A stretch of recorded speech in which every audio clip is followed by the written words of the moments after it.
Palavra da Verdade, com Hernandes Dias Lopes. Meus amados, vamos abrir a palavra de Deus na carta de Tiago, capítulo 3. Tiago, capítulo 3.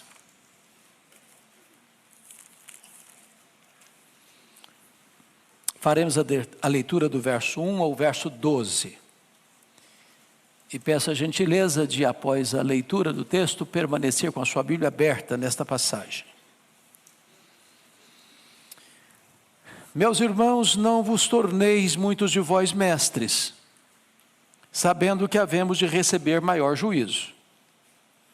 Porque todos tropeçamos em muitas coisas. Se alguém não tropeçar no falar, é perfeito varão, capaz de refrear também todo o corpo. Ora, se pomos freios na boca dos cavalos para nos obedecerem, também lhes dirigimos o corpo inteiro. Observai igualmente os navios, que sendo tão grandes e batidos de rijos ventos, por um pequeníssimo leme, são dirigidos para onde queira o impulso do timoneiro. Assim também a língua, pequeno órgão, se gaba de grandes coisas. Vede como uma fagulha põe em brasas tão grande selva. Ora, a língua é fogo, é mundo de iniquidade. A língua está situada entre os membros do nosso corpo e contamina o corpo inteiro. E não só põe em chamas toda a carreira da existência humana, como também é posta ela mesma em chamas pelo inferno. Pois toda espécie de feras, de aves, de répteis e de seres marinhos se doma, e tem sido domada pelo gênero humano. A língua, porém, nenhum dos homens é capaz de domar. É mal incontido, carregado de veneno mortífero. Com ela bendizemos ao Senhor e Pai, também com ela amaldiçoamos os homens feitos à semelhança de Deus. De uma só boca procede bênção e maldição. Meus irmãos, não é conveniente que estas coisas sejam assim. Acaso pode a fonte jorrar do mesmo lugar o que é doce e o que é amargoso? Acaso, meus irmãos, pode a figueira produzir azeitonas ou a videira figos? Tampouco fonte de água salgada pode dar água doce. Eu quero meditar com os meus amados sobre o tema cuidado com a sua língua. Cuidado com a sua língua. Bom, esse Tiago que escreve esta carta não é o Tiago apóstolo. O Tiago apóstolo foi assassinado em Jerusalém por ordem do rei Agripa I. Esse Tiago aqui é o filho de Maria, é o irmão de Jesus, que foi convertido apenas após a ressurreição de Jesus, e que se tornou um líder da igreja de Jerusalém. Inclusive foi ele quem presidiu o primeiro concílio da igreja em Jerusalém, conforme relatado em Atos capítulo 15. Tiago é considerado o livro de Provérbios do Novo Testamento. Talvez a carta mais prática que nós temos no Novo Testamento. Os historiadores dizem que Tiago foi um homem de oração a ponto de ser chamado o homem de joelhos de camelo. Tal a forma com que ele orava de joelhos, que engrossou seus joelhos, e ele era esse homem prático, por isso homem de oração. Nesta carta, ele carrega as tintas para enfatizar que o cristianismo prático passa pela nossa comunicação, passa pelo uso da língua. Se não, vejamos, olha aí capítulo 1, verso 19 comigo, e peço que você leia essa passagem comigo, toda a igreja comigo, Tiago 1,19, vamos juntos? Sabeis estas coisas, meus amados irmãos, todo homem, pois, esteja pronto para ouvir, tardio para falar, tardio para se irar. Então, o primeiro conselho dele na carta é: seja tardio para falar, pense melhor, pense bem. A língua é o megafone do coração. A língua só fala o que é produzido no coração. Então, reflita antes de falar. Segundo conselho, olha comigo capítulo 1, verso 26, vamos todos ler. Se alguém supõe ser religioso, deixando de refrear a língua, antes enganando o próprio coração, a sua religião é vã. Por que que você engana o coração? Porque se você não refreia a língua e está dizendo meu coração é bom, mas a língua é má, tem uma incoerência aí, você está enganando a você mesmo. A língua é como esse painel do seu carro, é um espelho. Ele só vai reproduzir o que está programado. Você programa no seu celular, ele aparece no espelho. O coração é a fonte, a língua é o megafone do que é produzido no coração. Então, se você não refreia a sua língua, então a sua religião é de boca para fora, não é sincera, não é verdadeira, porque tudo emana e procede do coração. Vamos dar uma olhadinha agora no capítulo 4, verso 11. Olha aí comigo e vamos ler juntos. Vamos lá? Irmãos, não faleis mal uns dos outros. Aquele que fala mal do irmão, ou julga seu irmão, fala mal da lei, e julga a lei. Ora, se julgas a lei, não és observador da lei, mas juiz. Então, preste atenção. Sobretudo nesse tempo de tanta polarização política, ou de tantas tensões no Brasil, às vezes nós corremos o risco de sermos colhidos falando mal. E às vezes falando mal de irmão. E Tiago está nos exortando aqui que nós não somos juízes, nós somos irmãos. E nós não devemos falar mal do irmão. Porque estamos falando mal do irmão, nós estamos julgando a lei e não obedecendo a lei. Bom, mas agora nós vamos nos concentrar no texto.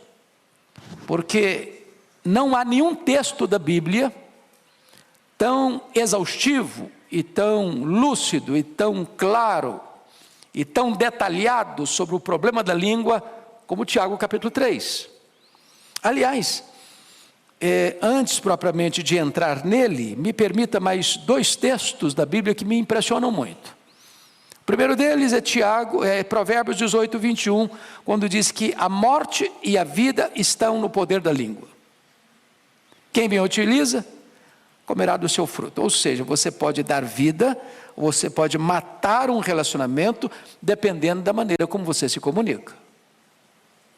Então a língua tem o poder de dar vida, a língua tem o poder de matar. Isso vale para o casamento, isso vale para a família, isso vale para os relacionamentos interpessoais, isso vale lá para a sua empresa, isso vale para os relacionamentos aqui da igreja. Mas o outro texto, irmãos, para mim é um dos mais complexos, eu até gravei esta semana um texto sobre ele, e eu gostaria que você olhasse comigo, Provérbios 6, dá uma olhadinha aí, versículos 16 a 19, todo pecado é abominação para Deus, não há pecadão, pecadinho, todo pecado é grave e é maligníssimo, mas há pecados que têm consequências mais graves, olha comigo o que Salomão vai registrar em Provérbios 6, 16 a 19, você pode ler comigo? Vamos juntos? 6 coisas o Senhor aborrece, e a 7ª a sua alma abomina. Então para um pouquinho. Então tem 6 pecados que ele vai listar aqui que Deus aborrece.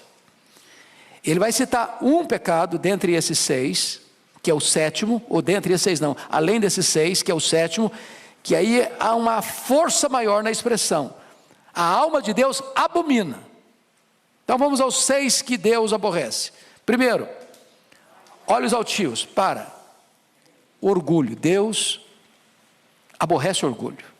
Segundo, língua mentirosa, mentira, Deus aborrece mentira. Terceiro, mãos que derramam sangue, inocente, assassinato, desde a vida intrauterina, em qualquer fase da vida, Deus aborrece. Quarto, coração que trama projetos iníquos, maldade, Deus aborrece. Quinto, pés que se apressam a correr para o mal, violência, Deus aborrece. Sexto, pecado que Deus aborrece, testemunha falsa que profere mentiras, perjúrio. Último pecado, sétimo, esse a alma de Deus abomina, ou seja, para Deus é mais grave do que orgulho, para Deus é mais grave do que mentira, para Deus é mais grave do que assassinato, para Deus é mais grave do que violência, para Deus é mais grave do que perjúrio. O que é que a alma de Deus abomina? Vamos lá? E o que semeia, contendas entre irmãos. Para um pouquinho agora para pensar, quão grave é isso aos olhos de Deus.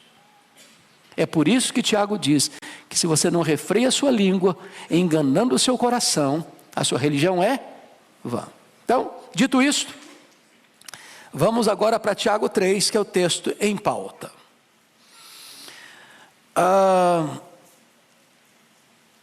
Começando com o verso 1, ele se dirige à igreja assim: meus irmãos. Quem são os meus irmãos? Capítulo 1, versículo 1, ele está se dirigindo às 12 tribos que se encontram na dispersão. Então é gente que está passando por lutas na vida. Quando você está passando por lutas na vida, sobretudo injustiça, porque dispersão significa que o cara teve a sua casa saqueada, seus bens sequestrados, ele está perambulando pelo mundo, ele está passando uma situação difícil, e ele então se dirige a essa comunidade, diz: meus irmãos, não vos torneis muitos de vós mestres, sabendo que havemos de receber maior juízo. O que ele está dizendo? Que se você ocupa uma posição de destaque, de liderança, a régua vai ficar lá em cima. Quanto mais conhecimento, quanto mais responsabilidade, quanto mais liderança você exerce, maior é o grau de responsabilidade que vai se requerer de você, no trato da sua comunicação. Então o fato de você ser um líder não isenta você de responsabilidade, ao contrário, aumenta a sua responsabilidade na comunicação. Vamos ao verso 2. Leia comigo o verso 2. Porque todos tropeçamos em muitas coisas.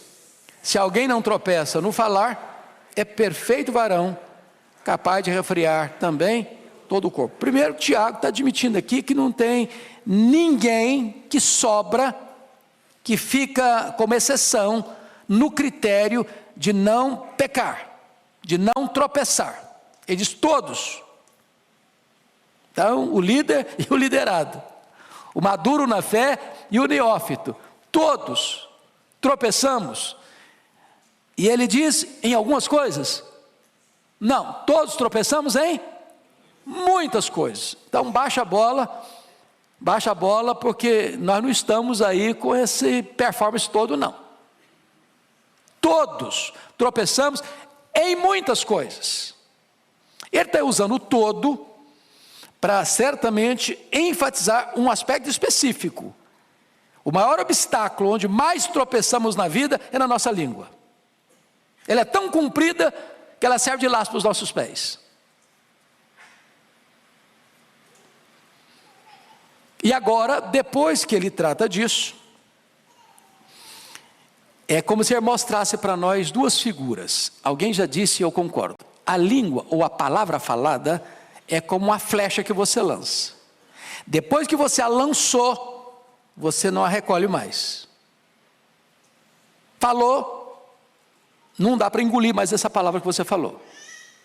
Ela vai atingir, vai ferir, vai machucar alguém. Segunda figura, a língua é como você subir no alto de uma montanha e solta um saco de penas. Não dá para recolhê-las todas mais. Então, notinha de rodapé e conselho. Não discuta em mídias sociais. Isso é soltar um saco de penas. Não adianta depois, mas vou ter direito de resposta. Não, o que você falou vai alcançar um outro horizonte, o seu direito de resposta, ou a sua defesa, ou a sua apologia, não vai alcançar as mesmas pessoas, então cuidado, prudência, porque falou, não dá para recolher todas as palavras mais. Bom, dito isto, então agora vamos observar algumas coisas interessantes. Ele vai usar aqui 6 figuras sobre a língua: a figura do freio, a figura do leme, a figura do fogo, a figura do veneno, a figura da fonte e a figura das árvores frutíferas. São 6 metáforas que ele vai usar, instrutivas. Tiago é prático, Tiago é o Provérbios do Novo Testamento, e ele quer tornar esse assunto tão pedagógico, tão fácil de entendimento, que a melhor maneira de você ilustrar, ou orientar, ou clarear um conceito, é dando exemplo, usando figuras, imagens. Uma imagem ou um símbolo vale mais do que 1000 palavras. Então, notem comigo, por favor, versos 3 e 4. Vamos ler esses 2 versos juntos. Vamos lá? Ora, se pomos freio na boca dos cavalos para nos obedecer, também lhes dirigimos o corpo inteiro. Observai igualmente os navios, que sendo tão grandes e batidos de rijos ventos por um pequeníssimo leme, são dirigidos por onde quer o impulso do timoneiro. Então, quais são as 2 figuras que ele usa aqui? A figura do freio e a figura do leme. Eu não sei quantos aqui tiveram o privilégio, como eu, de nascer na roça, porque nascer na roça é um privilégio, sabia? É um privilégio, você tem conhecimento dos 2 lados da vida. E você já viu um potro, um cavalo jovem, com força? Ele é selvagem, ele não é dominado, não se pode montar nele, a não ser um profissional. Por quê? Porque ele tem força, e a força dele não está o quê? Domesticada. E ele é um risco, ele é uma ameaça, ele é um perigo. Ele vai usar a força dele para ferir você, para derrubar você, para machucar você. Mas acontece que tem profissionais, são os domadores, e botam um freio na boca dele. Daqui a pouquinho ele é domesticado. Uma criança pode subir nesse cavalo, ele tem a mesma força, ele tem o mesmo potencial, ele tem a mesma capacidade, mas agora ele obedece comando. Então, assim como o freio controla um cavalo que tem toda a força, mas não usa essa força para destruição, mas para o serviço, a língua, sendo um pequeno órgão no corpo, vai controlar você, para você não ser intempestivo, para você não ser destemperado, para você não trazer tragédias na hora de comunicar-se, mas ser o quê? Disciplinado. Segunda figura, um navio. Navio é grande, carrega muita carga, transporta muita gente, singra as águas dos oceanos mais profundos, suporta rajadas de ventos violentas, mas esse navio tão grande é dirigido por um pequeno leme, e o timoneiro está lá no leme, e vai guiando o navio, para que ele não se arrebente nos rochedos, para que ele não passe perto dos icebergs e rasgue o casco e chegue ao naufrágio. Esse pequeno leme na mão do timoneiro é que vai conduzir o navio para onde o timoneiro quer, um lugar seguro, para sair e chegar em segurança. O que ele está dizendo? Que a nossa língua tem o poder de nos dirigir no meio das tempestades da vida, para não nos arrebentarmos nos rochedos da história, para não sermos feridos e nem ferirmos alguém com a nossa língua. Se você controla a língua, você tem bênção sobre você, e bênção na vida dos outros.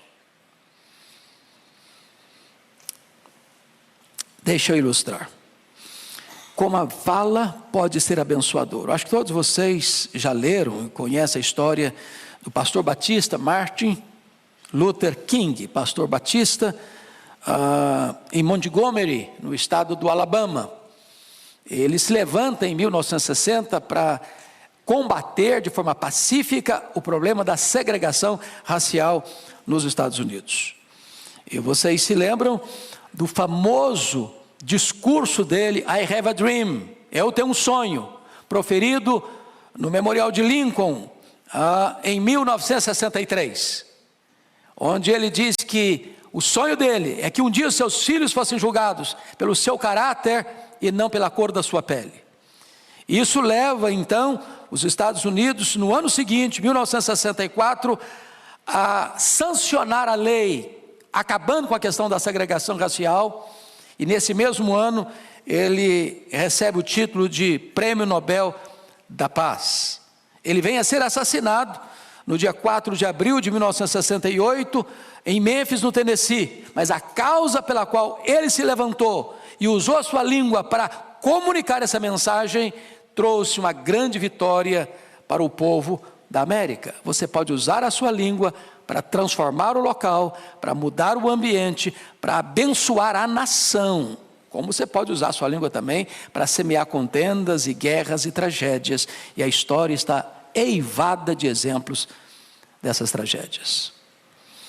Vamos à segunda figura nos versos 5 a 6. Leia comigo, por favor, 5 e 6.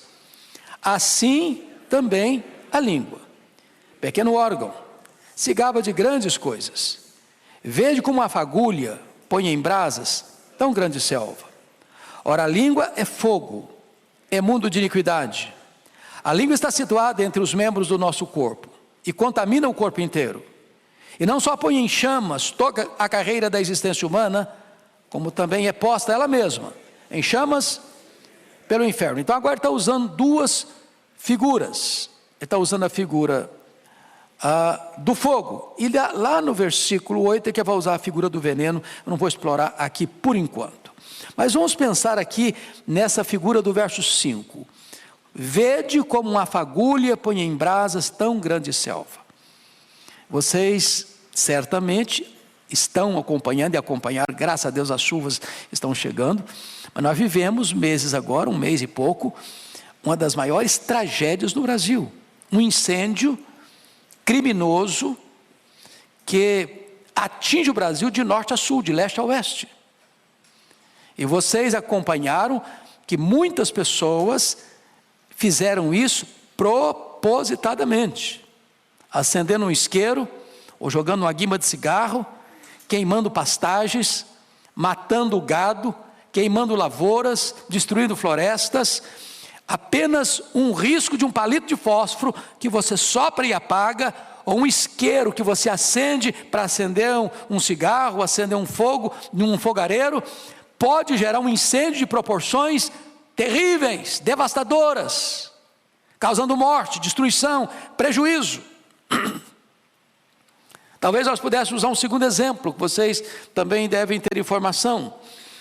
O incêndio que aconteceu no dia 8 a 10 de outubro de 1971 em Chicago, quando Moody fazia lá uma cruzada. Para vocês terem uma ideia da gravidade desse incêndio, 100 mil casas atingidas, 17.500 prédios atingidos, centenas de pessoas mortas. Um incêndio que começou num estábulo, coisa pequena, mas que ganhou proporções devastadoras. Ou poderíamos ainda citar o incêndio de 17 a 24 de julho do ano 64, na capital do Império Romano, a cidade de Roma, quando dos 14 bairros de Roma, 10 foram devastados pelas chamas. O que Tiago está nos informando? Que uma palavra mal colocada, mal dita, ou bota junto, maldita, ela pode ter uma destruição devastadora. Uma palavra maligna, maldosa, uma espécie de assassinato de reputação, pode macular a honra de uma pessoa, pode destruir a imagem de uma pessoa, pode provocar uma guerra, pode provocar separação, pode trazer consequências absolutamente destruidoras na vida de pessoas, de instituições, de igrejas, até de uma nação.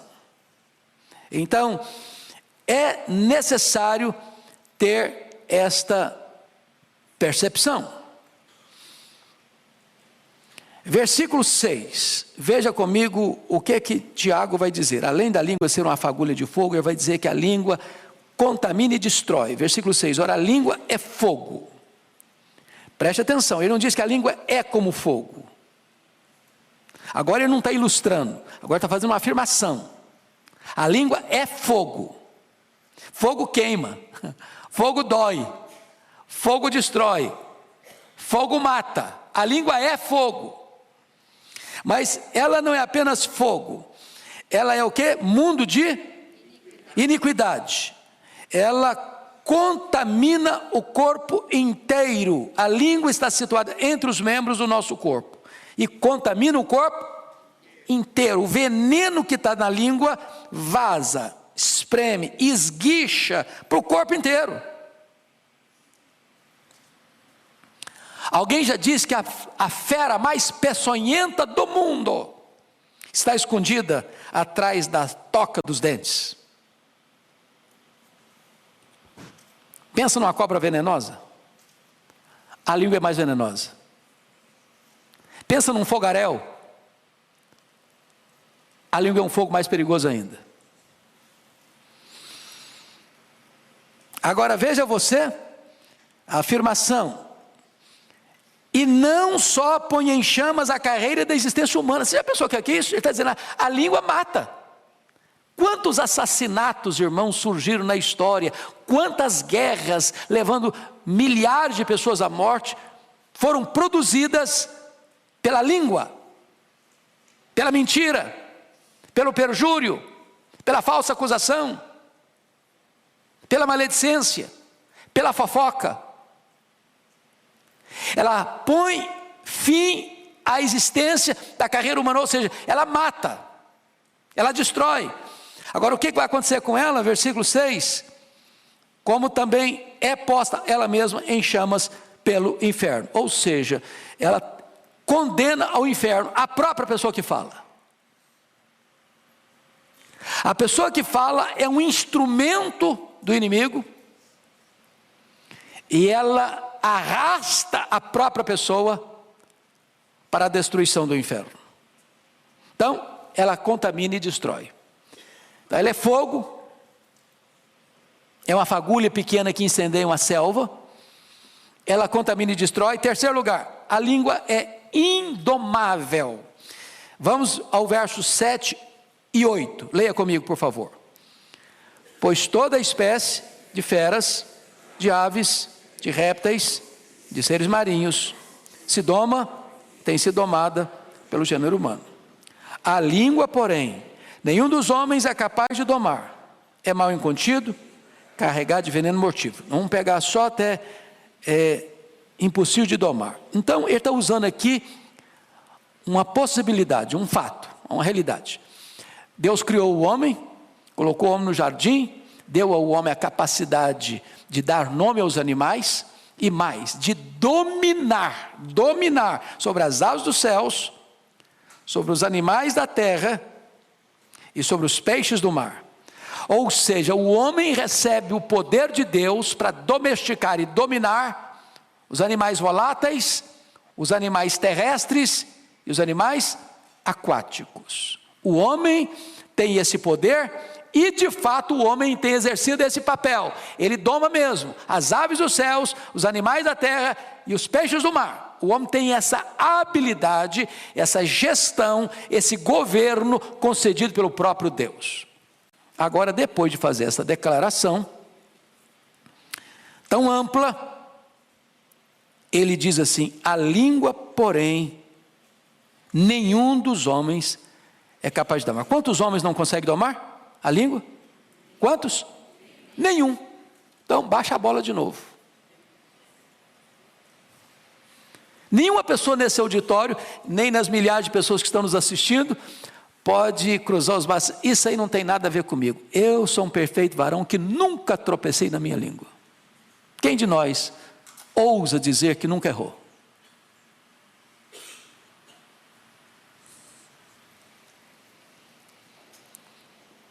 Essa é uma exortação para mim, para você, para nós.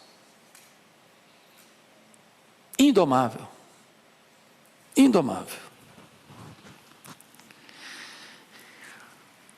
O pensador grego, Sócrates, tinha uma maneira de lidar com as pessoas que vinham trazer para ele notícias. Nós temos que tomar muito cuidado com as pessoas que vêm trazer notícias, porque elas querem nos informar, mas na informação vem uma dose de veneno. Não é assim? É o correio sem fio. E às vezes é o pecado que a alma de Deus mais abomina, é quem semeia contenda entre irmãos. E às vezes essa piedosa informação acontece até na reunião de oração, sabia? Tem que orar pelo fulano. O fulano está encrencado. Aí conta a história do fulano. Arrebenta com o fulano. Destrói a reputação dele. Joga farinha no ventilador, para depois dizer que está pedindo oração. Cuidado. Cuidado. Muito cuidado. Então, o Sócrates diz o seguinte: quando alguém chegava com um comentário para ele, falou que tinha que passar por 3 peneiras. O cara veio trazer um comentário para você. A primeira pergunta: isso é verdade? Eu ouvi que é verdade. Bom, então você não tem certeza. Me contaram. Bom, então você está recebendo informação de segunda mão. Segunda peneira: você já falou isso para a pessoa? Você está trazendo informação da outra pessoa, já falou com ela? Se não falou com ela, não vem falar para mim. Ela que tem que saber. É sobre a vida dela. Terceira peneira: isso vai ajudar a resolver o problema? Você me contar? Porque se não vai ajudar, nem me conte, não tem interesse em saber. Bom, esse cara não era crente, mas o conselho serve. O conselho serve. É verdade? Você já falou para a pessoa? Isso vai ajudar a resolver o problema? Então, cuidado com essa língua que é rebelde, é um cavalo que não se doma, é um navio sem leme. Cuidado. Mas aí ele vai usar uma outra figura agora, como disse para vocês, que é a figura do fogo e a figura do veneno. Olha o versículo 8, parte B. É mal incontido, carregado de veneno, o quê? Mortífero. Tem veneno que ele é mais ou menos mortífero. A pessoa fica doente, mas não morre de imediato. Agora, se você tomar um copo de arsênico, vai cair mesmo. Vai morrer mesmo. Então, o que ele está usando? As duas figuras que ele está usando? É que tanto o fogo quanto o veneno são 2 instrumentos de quê? De destruição. De destruição. E ele está usando essas 2 figuras para dizer para você que a língua tem esse poder destrutivo. Uma pequena dose mata e destrói. Mas ele vai usar uma 5ª figura aqui ainda. Versículo 9 e 10. A língua é incoerente. Leia comigo o versículo 9 e 10. Vamos lá? Com ela bendizemos ao Senhor e Pai. Também com ela amaldiçoamos os homens, feitos à semelhança de Deus. De uma só boca procede bênção e maldição. Meus irmãos, não é conveniente que essas coisas sejam assim. Então, ele está usando aqui 2 realidades e dando um conselho. Quais são as 2 realidades? É que a língua é incoerente. Como assim incoerente? Com ela nós bendizemos a Deus. Aqui no culto público. Ali no pátio, ali embaixo, a gente já fala mal do irmão.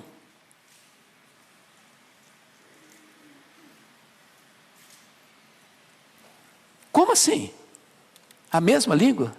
Que acabou de bendizer a Deus, está amaldiçoando alguém que foi feito à imagem de Deus?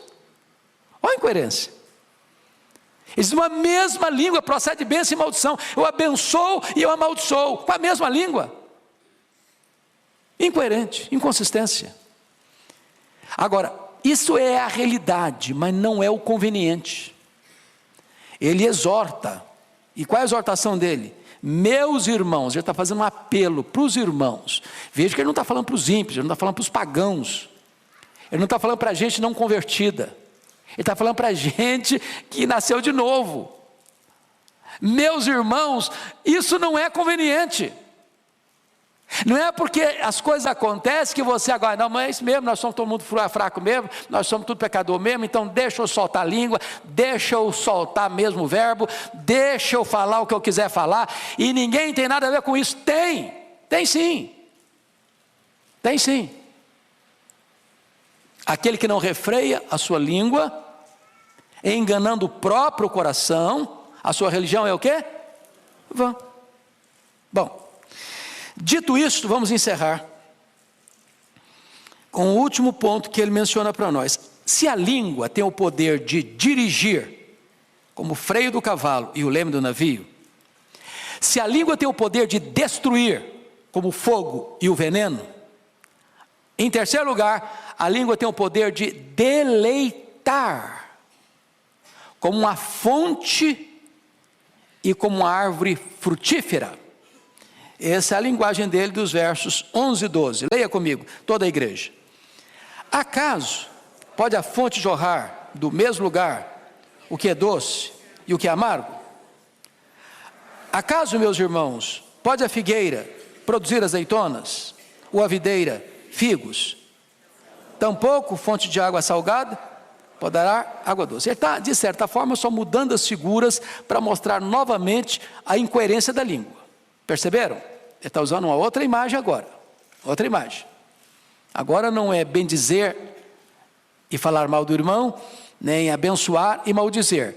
Ele está usando agora uma linguagem da agricultura, do campo. Então ele está falando de uma fonte. Uma fonte é o lugar de você se dessedentar, sobretudo no Oriente, onde isso era raro. Então você chega e vê uma fonte e você bebe. Vocês se lembram, quando o povo saiu do Israel, chegou no deserto e viram água e foram todos beber com muita gana, e quando beberam, o que estava acontecendo? A água era amarga, não dá para beber. Então você tem fonte de água doce e tem fonte de água salobra. Agora você nunca vai ver uma fonte produzir água doce e daqui a pouquinho água salobra ao mesmo tempo. Se é água doce, é água doce. Se é água salobra, é água salobra. O problema é que a língua é tão complexa, que às vezes dessa mesma fonte sai água doce, dessa mesma fonte sai água salgada. A mesma língua que abençoa, amaldiçoa. A mesma língua que glorifica a Deus, fala mal do irmão. Aí vou usar outra figura, a figura da árvore. Ele diz assim, versículo 12: acaso, meus irmãos, pode a figueira produzir azeitonas? A figueira produz o quê? Figo. Azeitona, a videira produz o quê? Uva. É isso mesmo que eu falei? Eu me confundi. Vamos de novo. Acaso, meus irmãos, pode a figueira produzir azeitona? Então figueira produz o quê? Figo. O que produz azeitona? Oliveira. A videira produz o quê? Uva. Ela não produz o quê? Figo. O que produz figo? Figueira. O que ele está dizendo? A fonte produz aquilo que é da natureza dela produzir. Ela é fonte doce ou salgada? A árvore produz segundo a sua espécie. Você não vai colher azeitona de figueira. Você não vai colher uva de oliveira.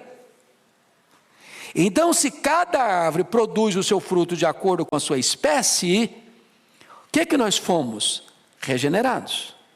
Nós somos coparticipantes da natureza divina.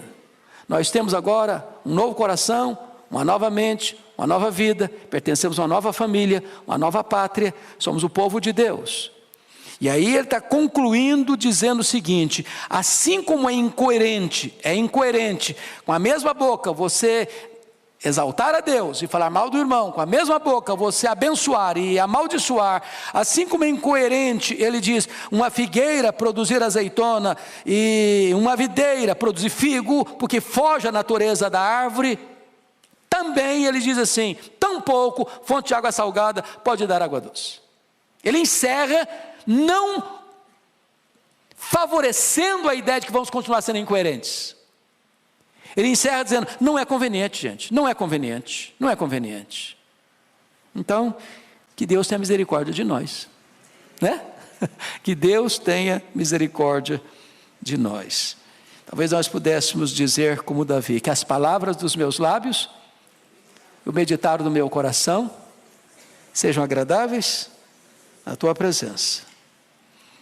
Você pode abençoar, você pode ter uma palavra terapêutica, as pessoas podem sair de perto de você mais animadas com a vida, mais encorajadas a viver. Você pode ter na sua língua a medicina e não o veneno. Você pode ser um construtor de pontes, não um cavador de abismos. Você pode ser um ministro da reconciliação e um pacificador e não um gerador de conflitos e contendas. Que Deus nos ajude. Amém.